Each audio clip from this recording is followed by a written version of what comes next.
आज हम 8वीं डायमंड के छात्र आप सभी के समक्ष एक लघु नाटिका प्रस्तुत करने जा रहे हैं। हमने अपने जीवन में कितने पड़ोस बदले हैं, लेकिन इन सब के बीच एक शाश्वत सत्य आज तक नहीं बदल पाया कि हमारे पड़ोसियों की ओर दृष्टिकोण सदा ही स्नेहमय, उदार व सहायतापूर्ण रहा है। आइए देखें हमारे पड़ोसियों की ओर दृष्टिकोण किस प्रकार का है। नमस्ते ठाकुर साहब, कैसे हैं आप? बढ़िया बढ़िया, हम ठीक हैं। आप कैसे हैं? मैं भी ठीक ही हूँ। और भाभी जी, वो कैसी हैं? वह भी ठीक ही हैं। हालत में उनके काफी सुधार है। अच्छा, चलिए अब मैं दफ्तर के लिए तैयार हो जाऊँ। ठीक है। चाय थोड़ी फीकी है। जी अच्छा, शर्मा जी क्या बोल रहे थे? तुम पूछो ही मत। जब भी उनके भाभी जी का हाल पूछने आता तब एक ही जवाब देते कि भाभी जी की हालत सुधर रही है, परंतु ऐसा तो कुछ भी नहीं है। न ही उनकी हालत ठीक हो रही है, न ही बिगड़ रही है। एक साल से चटाई पर ही पड़ी हुई है। अरे आप ज्यादा ना सोचिए, जाकर तैयार हो जाइए। अरे ठाकुर साहब, मैं बड़े दिनों से देख रहा हूँ कि आप खांसते जा रहे हैं। आपको पता है आपकी खांसी कैंसर का लक्षण हो सकती है। क्या? कैंसर? इन दोनों का रवैया एक दूसरे की तरफ ऐसा ही रहा, एक दूसरे के परिवारों तथा निजी मामलों में दखलंदाजी करने का। लेकिन ना ही शर्मा जी की पत्नी की हालत बिगड़ी, ना सुधरी, और ना ही ठाकुर जी की खांसी कभी कैंसर में बदली। अरे कूड़ा वाला तो आज जल्दी चले गया, अब क्या करूं? एक काम करता हूँ, शर्मा जी की झाड़ी में ही फेंक देता हूँ। किसी को क्या पता लगेगा।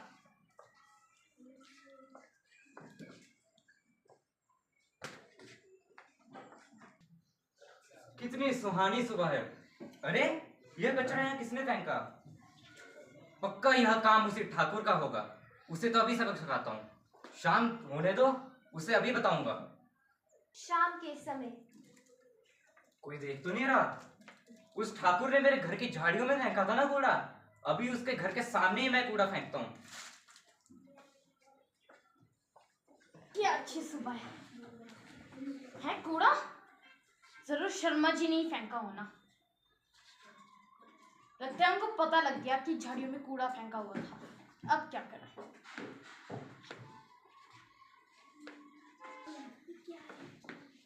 नमस्कार ठाकुर जी। नमस्कार। आजकल के लोग तो कहीं पे भी कूड़ा फेंक देते हैं। आज देखिए मेरे दरवाजे के सामने कूड़ा फेंक दिया लोगों ने। ठाकुर साहब, ऐसे लोगों को तो समाज में ही नहीं होना चाहिए। जिसने भी काम किया है उसके हाथ पैर टूट जाएं। सही कहा आपने। यह था पुरुषों का एक दूसरे की ओर रवैया। आइए देखें अब महिलाएं अपना पड़ोसी धर्म कैसे निभाती हैं। नमस्ते आंटी। अच्छा बेटा। आंटी, मम्मी ने आपकी साड़ी भिजवाई है और अपनी शॉल वापस लाने को कहा है। अच्छा, आपकी मम्मा की शॉल? वो मैं खुद आपको खुद दे दूंगी बेटा। क्या करूं अब मैं इस साड़ी का? क्या करूं मैं? अजी सुनते हो? क्या हुआ? वो ठाकुर जी, उनकी पत्नी की शॉल पे उनकी शॉल खराब हो गई। क्या? पर कैसे? वो आपको याद नहीं, आपकी भाई की शादी में किसी कमबख्त ने उसके ऊपर चटनी गिरा दी थी। अरे तो क्या हुआ? घर पर ही धो लो। वो शॉल तूश की है, तूश। पता भी है, ड्राई क्लीन करवानी पड़ती है। चलो छोड़ो, मैं ड्राई क्लीन ही करवा ले आता हूँ। बहन जी, 303 नंबर में एक तूश की शॉल होगी, वह मैंने ड्राई क्लीन करवाने के लिए दी थी, कृपया दे दें। जी लीजिए। धन्यवाद। इसके पूरे 200 रुपए हुए। क्या? 200? जी हाँ, 200। आप तो हमारे परिवार के समान है, कृपया कुछ घटा दीजिए। जी 150 तक बात जाएगी, उससे नीचे जी हम नहीं कर सकते, हमारी भी बहुत मेहनत लगती है। 150? चलो दे ही दो। ठीक है, धन्यवाद। धन्यवाद। ये लो अपनी तूश की शॉल। जानती हो तुम्हारी इस शॉल के चक्कर में मुझे 150 रुपए की चोट लगी है। 150 रुपए। हाँ तो क्या, ये तो जरूरी था ना। नमस्ते बहन जी, क्या हाल चाल है? ठीक है, आप कैसे हो? बस मैं भी ठीक हूँ। आपको पता है वो जो शर्मा जी है ना, उनकी पत्नी, वो शर्मा जी आए थे हमारी दुकान पे ड्राई क्लीन करवाने। तूश की शॉल थी, इतना गंदा चटनी का दाग उस पे लगा था। भाई देखो जी, ना तो मेरी आपसे कोई दुश्मनी है ना तो मेरी उनसे, बट ये ना ज़रूरी तो बताना होता है सब बात जी, पता तो लगे आप इतनी मेहनत से आपने तूश की शॉल खरीदी थी। क्या मेरी तूश की शॉल? हाँ जी हाँ जी। कैसे? अब ये तो आप उन्हीं से पूछिएगा जी, मेरा नाम नहीं लीजिएगा आप। देखो नहीं, मैं तो आपको चुगली थोड़ी ना करी थी, मैं तो बता रही थी आपकी तूश की शॉल इतनी खराब जी। हो गई थी। हाँ जी जी, ठीक है जी, ध्यान रखना अपना, है ना। जी आपकी तूश की शॉल। हाँ हाँ, आपको दूसरों का सामान बिगाड़ने में मजा आता होगा आपको। जी आप क्या बात कर रहे हैं? बस यूं ही। दोनों का रवैया इसी प्रकार एक दूसरे की तरफ रहा। इसी प्रकार इन दोनों का शीत युद्ध चलता रहा। चाय पत्ती के नाम पर चाय पत्ती का चूरा और प्याज के नाम पर पिरपिरे प्याज का लेन देन होने लग गया। एक दूसरे को सामान देते तो वापस टूट कर आता। इसी प्रकार का रवैया एक दूसरे की तरफ चलता रहा और इनका शीत युद्ध कभी समाप्त हुआ नहीं। यह तो कुछ भी नहीं था। अब पड़ोसी धर्म का दूसरा भाग आपके सामने आएगा। चलो। नमस्कार। ठाकुर साहब का घर का है।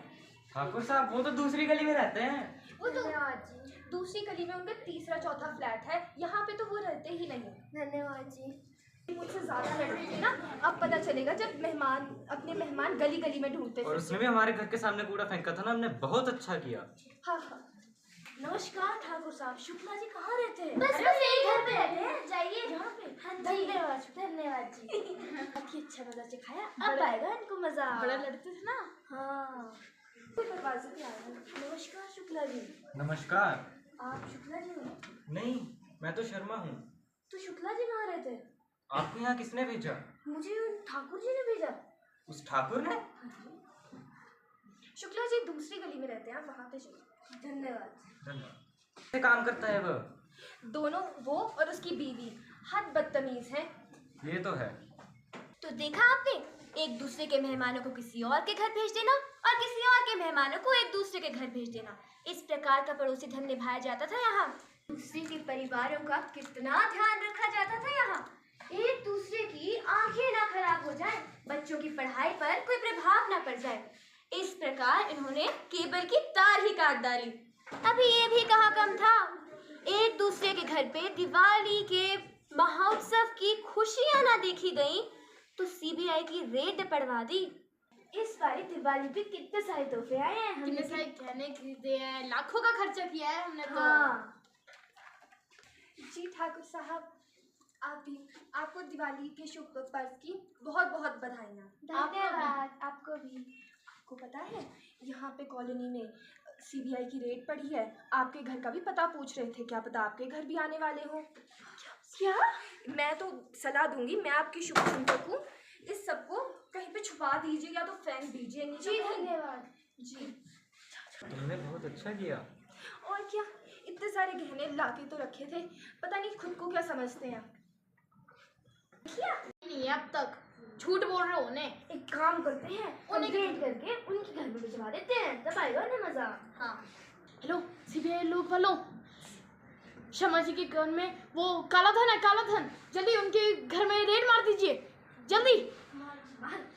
क्या नाम है आपका? मुकेश है, आपके घर पे सीआईडी की रेड पड़ी है। मुकेश? पर मैं तो मुकेश हूँ ही नहीं। आपको पता चला है कि आपके घर में काला धन है? ये कैसे हो सकता है? आपके पड़ोसियों का फोन आया था हमारे को। कौन से पड़ोसी? वो जो सामने रहते हैं, ठाकुर साहब। ठाकुर साहब? हाँ। वाह, आपको बेकार है, ऐसा कुछ नहीं है। हमारे को आपके घर की तलाशी लेने पड़ेगी। ले लीजिए। ले लेते हैं।